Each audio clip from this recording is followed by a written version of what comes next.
Hi! In front of me is HUAWEI P50 Pocket, and today I would like to show you how you can add events to Calendar on this device. First of all, you need to find Calendar and tap on it. Then select Allow in the pop-up and pick a date. When you're ready, tap on this plus icon at the bottom right corner and customize your event however you wish to. For example, you can add a title to it over here. Pick location.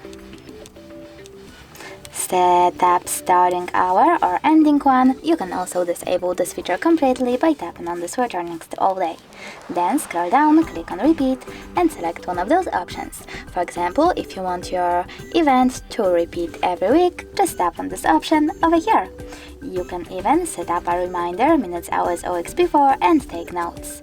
When you're ready, just click at the top right corner and as you can see, my event was successfully added. You can always edit it by clicking on it, selecting edit at the bottom in the middle, selecting one of those options. I will go with all events in this series and change repeat to never. Then remember to click at the top right corner to save your changes. And now it's edited. You can always delete it though by tapping on it again, but this time selecting delete at the bottom left corner, and choosing delete in the pop-up. Thanks so much for watching. If you enjoyed this video, leave a like, comment and definitely subscribe. Bye!